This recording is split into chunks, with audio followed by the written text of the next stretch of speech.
Hello students, welcome to BTech simplified. അപ്പോൾ നമ്മൾ ഈ ലെക്ചറിൽ ഡിസ്കസ് ചെയ്യാൻ പോകുന്നത് ഡിസ്ക്രീറ്റ് റാൻഡം വേരിയബിൾ എന്നുള്ള GB MAT 401 GCMAT 401 കോഴ്സുകളിലെ S4 മാത്സ് കോഴ്സുകളിലെ ഫസ്റ്റ് മൊഡ്യൂളിലെ ടോപ്പിക്കാണ്. ഓക്കെ, അപ്പോൾ നമ്മൾ ഈ മൊഡ്യൂൾ പഠിക്കുന്നത് ഡിസ്ക്രീറ്റ് റാൻഡം വേരിയബിൾസിനെ കുറിച്ചാണ്. അപ്പോൾ റാൻഡം വേരിയബിൾ എന്താണ്? റാൻഡം വേരിയബിൾ എന്ന് പറഞ്ഞാൽ ബേസിക്കലി നമ്മൾ റാൻഡം എക്സ്പെരിമെന്റ് കണ്ടക്ട് ചെയ്യും അല്ലേ? റാൻഡം എക്സ്പെരിമെന്റ് എന്ന് പറഞ്ഞാൽ എന്താ? മുമ്പേ നമുക്ക് ഔട്ട്കം എന്ത് ചെയ്യാം, പ്രിഡിക്റ്റ് ചെയ്യാനേ പറ്റുള്ളൂ അല്ലേ? അതായത് ഷുവറായിട്ട് എന്താ സംഭവിക്കാന്ന് പറയാൻ പറ്റില്ല. അപ്പോൾ ചാൻസസ് ഓഫ് ഒക്കറൻസ് മാത്രമേ പറയാൻ പറ്റൂ. ഇപ്പോൾ റാൻഡം എക്സ്പെരിമെന്റ്സിന് എക്സാമ്പിൾ ആണ് എന്ത്? ടോസിങ് എ കോയിൻ, ഒരു ഡൈ ത്രോ ചെയ്യുക, അങ്ങനത്തെ എക്സാമ്പിൾസ് ഒക്കെ നമ്മൾ പഠിച്ചിട്ടുണ്ടാവും. അപ്പോൾ സാമ്പിൾ സ്പേസ് എന്ന് പറഞ്ഞാൽ എന്താ? Set of all possible outcome ആയിരുന്നു. ഇവന്റ് എന്തായിരുന്നു? സബ്സെറ്റ് ഓഫ് സാമ്പിൾ സ്പേസ് ആയിരുന്നു. ഓക്കെ, ഈ ഐഡിയാസ് ഒക്കെ നിങ്ങൾക്ക് ഉണ്ടെന്ന് വിചാരിക്കുന്നു. പിന്നെ നമ്മൾ എന്തിനെ പറ്റി പഠിച്ചു?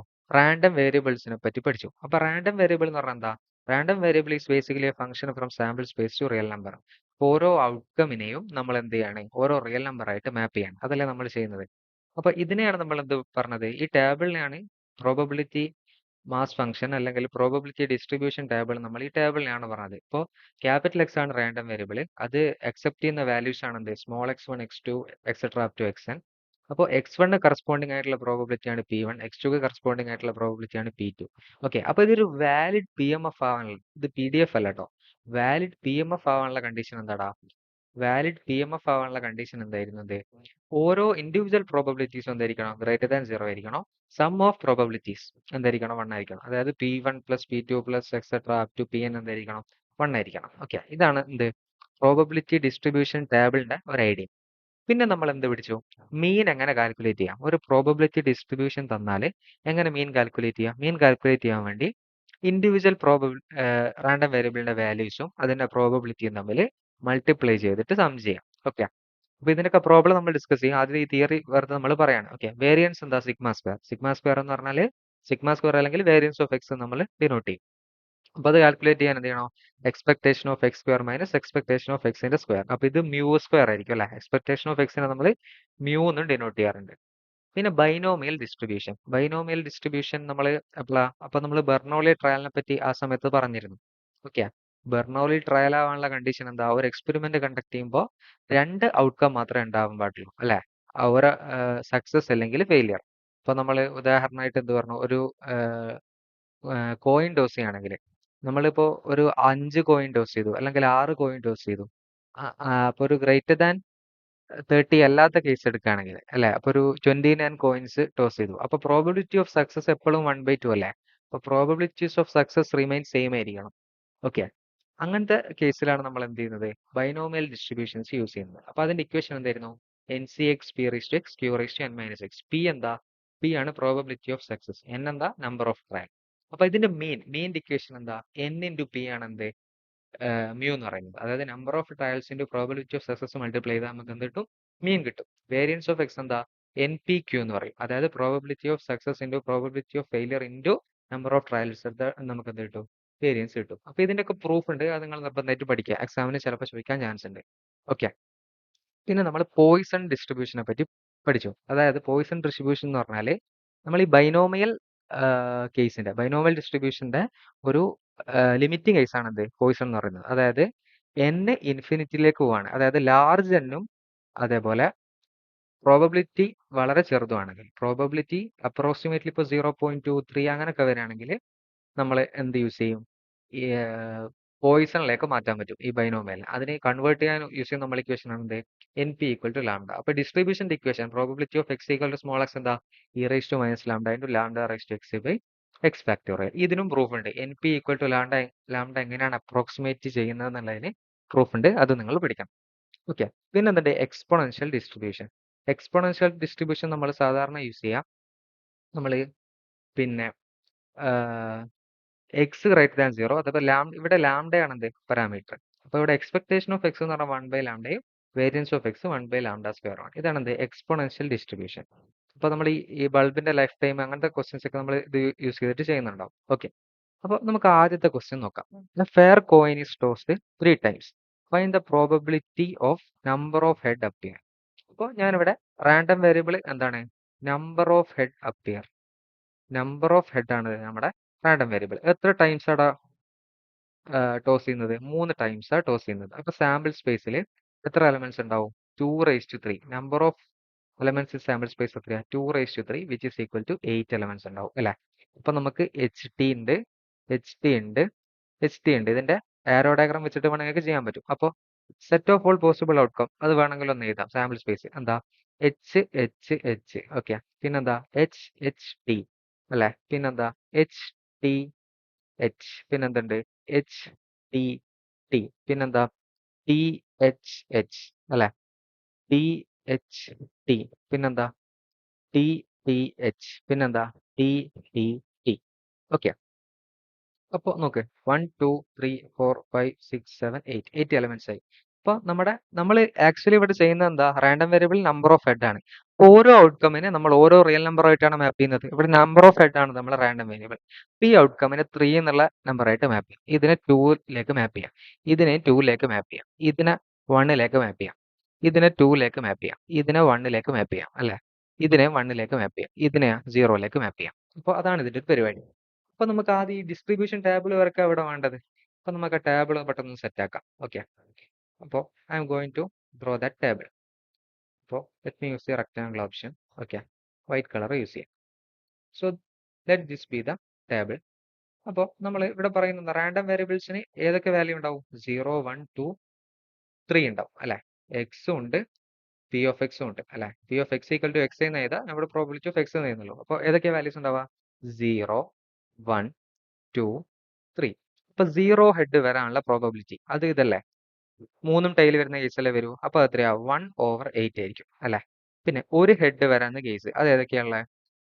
1ലേക്ക് മാപ്പ് ചെയ്ത് 3 എലമെന്റ്സ് ഉണ്ട്, അപ്പൊ അത് 3/8 ആവും അല്ലെ? 2ലേക്ക് മാപ്പ് ചെയ്ത് എത്ര എലമെന്റ്സ് ഉണ്ട്? 1 2 3, അതും 3/8. പിന്നെ മൂന്നും ഹെഡ് വരുന്ന കേസ് ഏതാ? അതായത് 3ലേക്ക് മാപ്പ് ചെയ്ത ഈ എലമെന്റേ ഉള്ളൂ, അത് എന്താ? 1/8 ആണ്. ഇനി ഇത് കറക്റ്റ് ആണോ എന്ന് ഇതാക്കാൻ വേണ്ടി എല്ലാം കൂടി കൂട്ടിയാൽ 1 കിട്ടുമെന്ന് നോക്കാം. 3 + 1 4, 4 3 7 1 8, 8/8 1 ആണ്. അപ്പൊ ഇതാണ് നമ്മുടെ പ്രോബബിലിറ്റി ഡിസ്ട്രിബ്യൂഷൻ ടേബിൾ എന്ന് പറയുന്നത്. അപ്പൊ നിങ്ങൾ സാമ്പിൾ സ്പേസ് വരക്കുക, എന്നിട്ട് ഈ ടേബിൾ വരച്ച് വെച്ചാൽ നിങ്ങൾക്ക് അതിന്റെ ആൻസർ ആയി. Okay, probability distribution of number of head appearance ഇങ്ങനെയാണ് ചെയ്യാം. ഓക്കെ, അപ്പൊ നമുക്ക് നെക്സ്റ്റ് ക്വസ്റ്റിനിലേക്ക് പോവാം. The mean and variance of a binomial variable are 12 and 4 respectively. Find the probability distribution of the binomial variable. അപ്പോൾ ബൈനോമിയൽ ഡിസ്ട്രിബ്യൂഷൻ ആണ്. ബൈനോമിയൽ ഡിസ്ട്രിബ്യൂഷന്റെ കേസിൽ മീൻ അല്ലെങ്കിൽ എക്സ്പെക്ടേഷൻ ഓഫ് എക്സ് എന്താ? NP തന്നിട്ടുണ്ട് 12 ആണെന്നാ പറയുന്നത്. അതേപോലെ വേരിയൻസ് ഓഫ് എക്സിനെ V of x എന്ന് ഡിനോട്ട് ചെയ്യാം. എത്രയാണെന്നാണ് പറയുന്നത്? അത് 4 എന്നാ പറയുന്നത്. ഈ 4 എന്താ? NPQ അല്ലേ? അപ്പോൾ NPQ ഈക്വൽ ടു എന്താ പറയുന്നത്? NPQ equal to 4. ഇവിടെ NP 12 ആണെന്നില്ലേ? അപ്പൊ 12Q equal to 4. Q equal to എന്താണ്? 4/12 അല്ലെങ്കിൽ 4നെ കൊണ്ട് കട്ട് ചെയ്താൽ 1/3 എന്ന് വരും അല്ലെ? 12/4 3 അല്ലേ? ഓക്കെ, 1/3. ഇനി P എന്താ? P is equal to 1 - Q അല്ലടാ. P + Q എപ്പോഴും 1 ആയിരിക്കണം. പ്രോബബിലിറ്റി ഓഫ് സക്സസും ഫെയിലിയറും കൂട്ടിയാൽ എപ്പോഴും ഒന്നായിരിക്കണ്ടേ? That is logical. അപ്പോൾ 1 - 1/3 ഇത് എത്ര വരിക? 2/3 എന്ന് കിട്ടും. ഓക്കെ, ഇനി നമുക്കിവിടെ നമ്പർ ഓഫ് ട്രയൽ കണ്ടുപിടിക്കണം. അത് ഈക്വേഷനിൽ കൊടുത്താൽ മതി അല്ലെ? N ഈക്വൽ ടു 12/P എന്ന് കിട്ടും. അപ്പോൾ 12/P എന്താ? 2/3 എന്നുള്ള ഇൻറ്റു 3 ആവും അല്ലെ? അപ്പൊ ഇതെന്താണ്? 12/2 എന്ന് പറഞ്ഞാൽ 6, 6 × 3 18 ആണ് എന്ത്? N എന്ന് പറയുന്നത്. അപ്പോൾ ഫോർ അപ്പൊ ഇത് നമുക്ക് എന്ത് ചെയ്താം? X is a binomial random variable with x follows B NP എന്നല്ല പറയാം. നമ്പർ ഓഫ് ട്രയൽ എന്താ? 18 വിത്ത് പ്രോബബിലിറ്റി ഓഫ് സക്സസ് എന്താ? 2/3. അപ്പോൾ probability of X equal to X എന്താ? അതിന്റെ ഇക്വേഷൻ എന്തായിരുന്നു? NCX P⁻x Q⁻n−x. അപ്പോൾ ഇവിടെ നമ്മൾ ഇത് എഴുതുമ്പോൾ ഇവിടെ N എന്താടാ? N 18 ആണ്. 18CX, P എന്താ? 2/3 Q എന്താ? 1/3 അല്ലേ? 1/3 N എന്താ? 18 - x. Okay, this is the answer of this question. ഈ ക്വസ്റ്റ്യൻ ഒക്കെ പ്രോബബിൾ ആണ്. ഇത് എക്സ്പോണൻഷ്യലിന്റെ കേസിലും ചോദിക്കാം ഇങ്ങനത്തെ റിലേഷൻസ് തന്നിട്ട്. ഓക്കെ, അപ്പോൾ ഇത് 18 - x ആണ്. 18 - x. അടുത്ത ക്വസ്റ്റ്യൻ നോക്കുക. The joint PMF of A random variable x and y is given by P of x, y. നമുക്ക് തന്നിരിക്കുന്നത് P of x, y equal to എന്താണ്? x × x + y divided by 17. Okay, ഇതാണ് നമുക്ക് തന്നിരിക്കുന്നത്. അപ്പോൾ ഇനി നമ്മൾ എന്ത് ചെയ്യാം?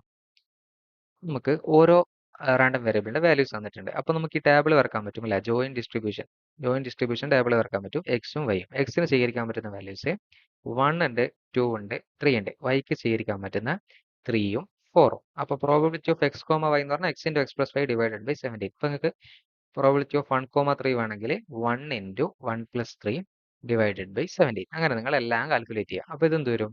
4/17 വരും. ഇതെന്ത് വരും? 1 ഇൻറ്റു 1 പ്ലസ് 4. അപ്പോൾ ഇത് 5/17. ഇതോ 2 ഇൻറ്റു 2 പ്ലസ് 3 എന്ന് പറഞ്ഞാൽ 5. 5 ഇൻറ്റു 2 10/17. ഇതോ 6 ഇൻറ്റു അപ്പോൾ 12/17. ഇതെന്ത് വരും? 3 ഇൻറ്റു 3 പ്ലസ് 3. 3 പ്ലസ് 3 എന്ന് പറഞ്ഞാൽ 9 ഇൻറ്റു 3 പ്ലസ് എന്ന് പറഞ്ഞാൽ 6. 6 ഇൻറ്റു 3 എന്താ? 18. 18/17. 3 പ്ലസ് 4 എന്ന് പറഞ്ഞാൽ എത്ര? 7. 7 ഇൻറ്റു 3 എന്ന് പറഞ്ഞാൽ 21. 21/17. Okay. So what you have to do? ഇനി നമുക്ക് പ്രോബബിലിറ്റി ഓഫ് എക്സുകൾ മാത്രം കിട്ടണം. ഇവിടെ എന്ത് ചെയ്യണം? പ്രോബബിലിറ്റി ഓഫ് വൈ മാത്രം കിട്ടണം. അതിന് നമുക്ക് ഇങ്ങനെ ആഡ് ചെയ്താൽ മതിയാവും അല്ലെ? അതായത് റോ വൈസ് ആഡ് ചെയ്താൽ ഡിസ്ട്രിബ്യൂഷൻ ഓഫ് എക്സ് കിട്ടും. അതായത് സമ്മേഷൻ ഓവർ വൈ ആണ് നമ്മൾ ചെയ്യുന്നത്. അപ്പോൾ 4 പ്ലസ് 5 വരും. ഇവിടെ 9/17 വരും അല്ലെ? ഇതെന്ത് വരും? 22 ഡിവൈഡഡ് ബൈ 17. ഇതോ 21 10 31 കിട്ടും. അപ്പോൾ ഇത് 39/17 വരും. ഓക്കെ. അപ്പോൾ ഇത് ആഡ് ചെയ്യുമ്പോൾ വരും 14 18. 14 18 എത്രയാടാ? 14 32. 32 ഡിവൈഡഡ് ബൈ 17. ഇതോ 21 17 അല്ലെ? അപ്പോൾ ഇത് 38 ഡിവൈഡഡ് ബൈ 17. ഇപ്പോൾ നമുക്ക് എന്ത് കിട്ടി? അപ്പോൾ ഇത് ആഡ് ചെയ്യുമ്പോൾ എന്തായാലും 1 ആയിരിക്കും. നിങ്ങൾ ചെക്ക് ചെയ്താൽ മതി.